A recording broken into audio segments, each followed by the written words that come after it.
সইতে হবে একা কষ্ট এ জীবনে, আমাকে বিয়ে করে কষ্ট কি তুমি নিয়ে খুব বেশি দুঃখ কষ্ট? নিয়ে থাকবো এ আমি জীবনে। তোমারে খুব বেশি জ্বালাই। কখনোই না, কারণ সবাই তো বলে আমি বউ পাগল, কিন্তু না, বউকে ভীষণ গাইস, ভালোবাসে। বউকে ভালোবাসলে কি সবাই বলে যে বউ পাগল? এটা কি সত্য? কখনোই না। আমার মনে হয় না। বউকে বউর মতো ভালোবাসবে, মাকে মার মতো ভালোবাসবে। মাকে ভালোবাসলে বলে কি মা পাগল হয়ে গেছে? না, আমাদের সমাজটা এমন কেন? কাউকে যদি ভালোবাসি, স্বামীকে যদি ভালোবাসি বলে কি স্বামীর পাগল হয়ে গেছি, স্বামীকে মার কাছে যেতে দিচ্ছি না। এই জিনিসগুলো বলে যে অনেক খারাপ লাগে। তখন খুব কষ্ট হয় যে একজনকে ভালোবাসলেই কি তার পাগল হয়ে যায়? মানুষ কি মানুষকে ভালোবাসতে পারে না? অবশ্যই পারে। হুম? আর একটা কথা বলি আপনাদের কাছে রিকোয়েস্ট, কখনো লাভ করে বিয়ে করবেন না। না কেন? তোমার মন মানসিকতা ভালো না তার জন্য তুমি এখন এগুলো বলতেছো? প্রেম করে বিয়ে আমাদের করবেন বিয়ে না। করার 2 বছর হয়ে গেছে, কিন্তু আমাদের মাঝে কখনো ঝগড়া হয় না। যেই জায়গায় ঝগড়া নাই ওই জায়গায় ভালোবাসা নাই, যেই জায়গায় ঠিক ঝগড়া আছে আছে তো। ওই জায়গায় ভালোবাসা আছে। কেউ কাউকে ভালোবাসলে এই ধরনের কথা বলবেন না বা হিংসা করবেন না। হিংসা করলে কখনোই কিছু করতে পারবেন না। সমাজকে বদলে দেন আজকে ভালোবাসা দিয়ে, কারণ সবাই খারাপ মনে করে বউ ভালোবাসলে কি বোকা করলে যায়। আসলে কি জানেন, আমরা সমাজের মধ্যে অনেক মানুষ আছে, আমরা খারাপ মনে করি যে বউকে ভালোবাসলে বোকা করে না।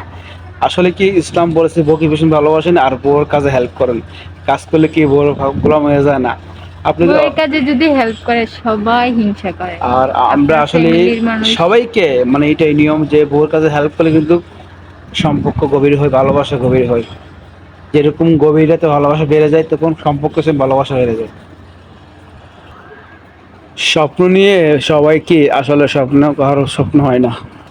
আর স্বপ্ন পূরণ করতে হলে স্বামী স্ত্রী একসাথে কাজে লেগে যান, স্বপ্ন পূরণ হয়ে যাবে ইনশাআল্লাহ। ইনশাআল্লাহ। তো হলে ভালোবাসা নিয়ে সুখে থাকতে হলে সমাজকে কখনো সমাজের কথা কানে দিবেন না। আর সমাজ অনেক কিছুই বলে, আর যারা সমাজের কথা কানে দেবে তারা কখনো ভালোবাসা নিয়ে ঘুরতে পারবে না। কারণ আমরা দেখি যারা কানা বোবা আছে কিন্তু তারা কিন্তু কারোর, তাদের কোনো শত্রু নাই। বোবার শত্রু নাই, কানারও শত্রু নাই। তার জন্য আমরাও কি মানুষের কথা কান দিয়ে থাকেন, সমস্যা নেই, আপনার কাজ চালিয়ে যান, ইনশাআল্লাহ সফল আসবে।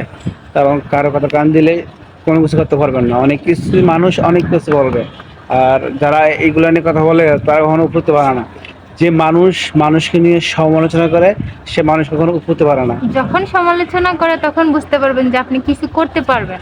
তো আর আপনার ভিতরে যদি রাগ ঘৃণা আর থাকে যে তাহলে আপনি মানুষ কিছু করতে আপনাকে পারবেন না। নিয়ে কথা বলবে মনে করেন যে আপনার ভালো কিছু দিক করতেছেন। দেখতে পারছে তার জন্যই আপনাকে নিয়ে সমালোচনা করে। আর সবাই সবাই ভালো থাকবেন, সুস্থ থাকবেন, আর আমাদের ভিডিওটা ফলো করে দিবেন বা লাইক শেয়ার করতে ভুলবেন না। আল্লাহ আল্লাহ হাফেজ। হাফেজ।